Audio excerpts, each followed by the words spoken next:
I'm Latika from IncubateIND. We are here at 100 Women Faces and powered by Desired Wings. And we have with us Ms. Naina Lal Kidwai, who is the chairman, Advent India Private Equity Group. Naina ma'am is also the first Indian women to be graduated from Harvard Business School. Yeah. Long time ago. A long time ago. Yeah. So, Naina ma'am, if you can just share with us what's your take about women in the fintech industry.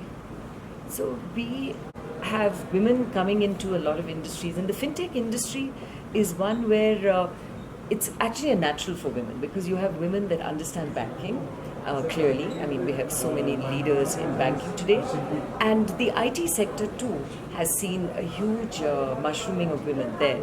So the fintech industry is clearly one which lends itself to women in the sector, and one which women should embrace, because in many ways it's gender agnostic. It has to do with the product, it has to do with the ability to deliver a service, and of course to bring in the knowledge from IT and finance and make it work.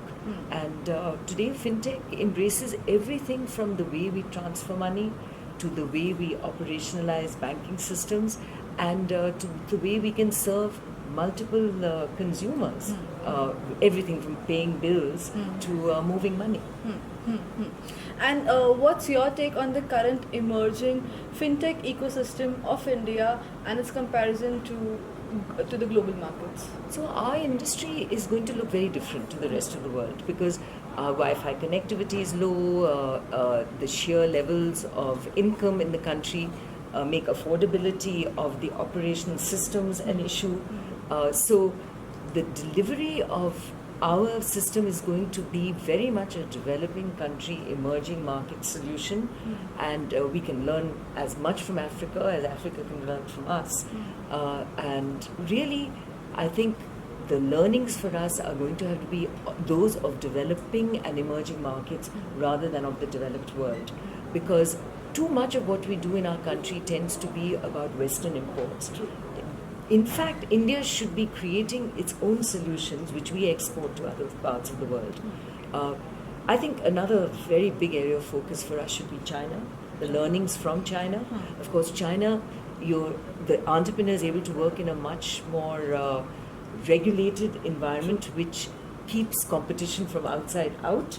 But having said that, as a result, there's again a huge growth of companies, everything from e-commerce to financial technologies to the Alipays of the world in terms of payment systems, which are absolutely things that we can learn from. I mean, today, if you see what WeChat has done to China and its ability to provide, and I think once we can connect that, the ability to actually buy what you need in the units that you need, where you need, is going to be very critical. Yeah, so we'll be halfway through if that gets into the picture. And that has everything to do with the physical system. So yes, fintech can move ahead, but what about the physical system catching up? And that's where e-commerce, of course, is playing a key role as well. And what's your take on crowdfunding in the fintech space? Yeah. So, this is quite an exciting development. It's beginning to happen a fair bit around the world. I last heard of, I don't know if it's the largest, but I was quite struck that there was a proposal which had seen $800 million of funding through crowdsourcing. Exactly. And I mean, if it's happening at that scale, I mean, this is real money. So it is a very interesting system and process, and maybe one with a country which as large as ours that could certainly develop the ability to do it.